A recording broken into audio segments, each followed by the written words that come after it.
and welcome to Pop Voice, an arts and entertainment talk show presented by the Suffolk Voice in partnership with Suffolk Studio 73. I'm Joe Benjamin. And I'm Jackie Bletzer.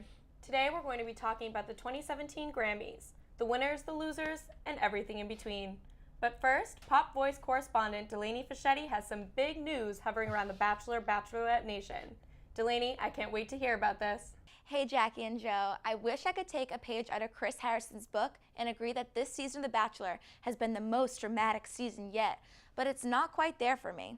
For those of you who aren't fans of the show, I'll admit it's my guilty pleasure. I'll do a quick summary for you. Much to everyone's surprise, Nick Viall was announced as The Bachelor.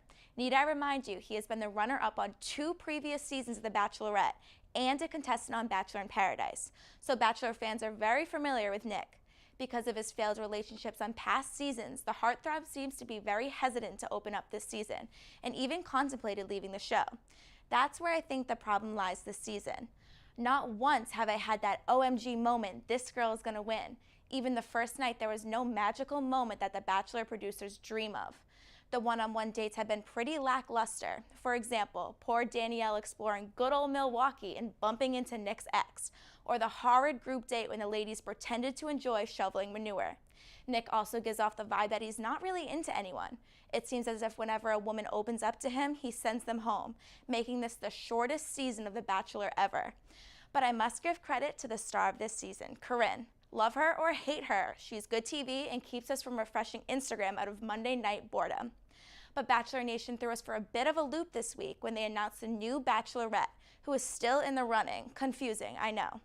Rachel, a lawyer from Dallas, will be the 13th Bachelorette and the first black lead in the franchise's history. Rachel received the first impression rose and is someone who I personally thought had it in the bag. She was the one person Nick seemed to have sincere chemistry with. Her hometown date will be aired next week, so it'll be very interesting to see how it turned out. I'm guessing horrible. So right here, right now, I'm going to make my prediction. I promise I didn't read any gossip sites, and I block my ears every time my friends want to spoil it for me. I cast my vote for Raven, the Southern belle who is super real and not as sweet as her voice suggests. She admitted she beat her ex with a stiletto after walking in on him with another woman. Beautiful and powerful. I'm a fan. So, who do you guys think will get the final rose? Well, I'm not sure who's going to win, but I am excited for the hometown visits because I really want to meet Corinne's nanny, Raquel. Right, and I think it's a long time coming that they should have had a black Bachelorette. I'm glad this is the first one, so I can't wait to see the next season already. And when we come back, Jackie and I will talk about the highs and lows of the 2017 Grammys, so stick around. I was sitting in my room thinking, how's it gonna be? Needed skills, a good job, and a college degree. But who was gonna help me find a school that's right for me? Education Connection. Get matched for free. Education Connection. Get matched for free. Use Education Connection to find a school that's right. Fits my budget and my schedule. I can study day or night. Getting matched as easy as 1, 2, 3. They've helped 2 million people just like me. Education Connection. Get matched for free. Welcome back to Pop Voice. Now, the Grammys this year were a bit of a flop for me. Really now? Yeah. I think it was the best Grammy so far. Really? Yeah. Why is that? Well, because I know I'm a bit biased. I love Chance the Rapper. I'm glad that he won Best New Artist. He was the first artist to win since 1999. That was when Lauryn Hill won Best New Artist. So I'm really glad that he won. He also won Best Rap Album.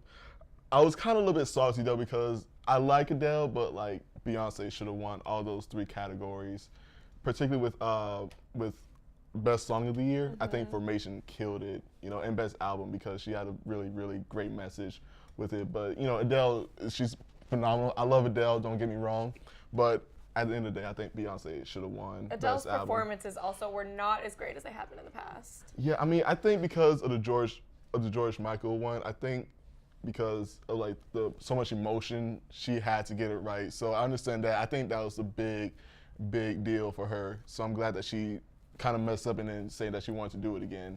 Because like, all right, now she's like her true artist. She had that vulnerable moment in front of live television. So I see that as like even her opening awesome. up the Grammys, I thought it was boring. Yeah. She's done that song a billion times. Right. I was waiting for like a James Corden monologue. Honestly, it was weird. It was boring. She just stood there. I thought her voice sounded amazing because it always does, but I expected a little bit more from her. Yeah, like a mashup of Adele's song. Because I was like, okay, maybe she's gonna do the first verse of Hello and then go into Chasing Pavements or anything like Yeah. that. But no, it was just hello, and I was like, hello from the other side. I mean, I don't know what do you want me to do. Well, what was your favorite performance? Oh man, I want to say my favorite performance was the Ed Sheeran one, because I like it's such a simple song with Shape of You, but I like how he did the loop, and I think that, and plus when Chance, he took everybody to church, like during the Grammys, and it was phenomenal. I loved it so much. What was yours? I think Ed Sheeran's the type of person where he's so talented that Yeah. all he needs is himself Yep. to showcase that. So I think he did amazing. Beyonce's was really good too. Oh my God, let me tell you, that chair scared me That- out of my own chair, honestly. That was, I was so scared. Like, Beyonce, do not fall. You have babies in your stomach. Please don't fall. But it was kind of controversial. People are saying Really? that she's calling herself the Virgin Mary. Really? A lot of people that are religious are taking that the wrong way. Wow, I didn't even hear that. No way. Dang, man. Yeah, but Beyonce, I agree, mean, should have won. Yeah, but like Beyonce, she can do whatever she wants. Right? She is the queen of America. She can do whatever she wants. All right, so leave her be, people. And Blue Ivy stole the show from me. Oh my honestly. God. So cute. I was watching when Beyonce was making her acceptance speech for Best Urban Contemporary Album. Like, Blue Ivy was just chilling. She was not paying attention to anything what her mom was saying. She was like having her friend look at her purse or something like that. And I was like, Blue, you go, girl. She was so hilarious. And then the James Corden carpool karaoke. I thought James Corden did not do a great job this year. What? Really? Yeah. How is that? Because I think he's a really funny person, and he just didn't bring it this year for me. I mean, I was thinking he would have done like a better opening monologue, because that's like, once you have that, I feel like you set this tone right for the rest of the show. But I mean, because of what's happening around the country, he had to go in the more political side, and I understand that. But I think he had some good moments, like his opening monologue and the carpool karaoke. But The only time I laughed was when he dressed up like DNC, and DNC. was on stage with them. That was yeah, I amazing. thought like that was so subtle. I was like, all right, is he gonna say anything? It's that But stuff that I like. yeah, When yeah, he's not trying too hard. like low key stuff. I thought that was awesome. And then also 21 Pilots underwear. That Yeah, what was that? That was. First of all, I was shocked that they won that category. Yeah, I tweeted before they went up to the stage. It's like, okay, so why do they have their pants off? What's going to happen? And then I was kind of judging a little bit. And when they made the speech, I was like, okay, that makes more sense. I mean, I appreciate that, but at the same time, I was like, all right, now since you said what you said, please put your pants back on. Yeah, it was kind of nice. Honestly, I liked it because I thought the whole Grammys were pretty boring, and things like that were spicing it up for me. Yeah, seriously. Speaking of spicing up, I mean, the Chainsmokers. I'm kind of like, I'm surprised that they didn't win anything for like their song for Don't Let Me Down.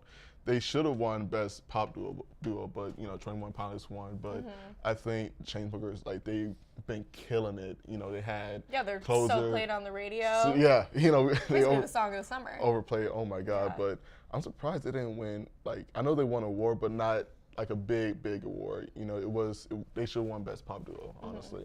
And then switching over to country now, we have Maren Morris with Who's amazing. Yeah, she was awesome. I low-key wanted Kelsey Ballerini to win because I love the Lost Boys song. It's my jam. But We have a lot of good new country artists now. yeah, man, seriously. There were a ton of them at the Grammys this year. I know it's like, I like how they had everything 50-50. So you see, people from Little Big Town. They had the tribute for, I think it was like Saturday Night Fever. So they had Little Big Town, Tori Kelly, and Andre Day, Demi Lovato, and I just like how they're blending in everything. So I definitely can't wait for next year Grammys. So we'll see what happens next year. Yeah, and a lot of big stars weren't there. Yeah, seriously. Kanye wasn't there. Yeah, but Kanye's to go. He can do whatever he wants. I didn't really expect him, but. True, but hopefully he'll be back next Hopefully, year. look for him next year. So that's all the time we have today, folks. But as always, check out our website at SuffolkVoice.net for more entertainment news and Suffolk University happenings. Also, be sure to check out our Facebook at the Suffolk Voice and follow us on Instagram at SU_voice. Huge shout out to Suffolk Voice, and for Pop Voice, I'm Joe Benjamin. And I'm Jackie Bletzer. We'll see you again next time.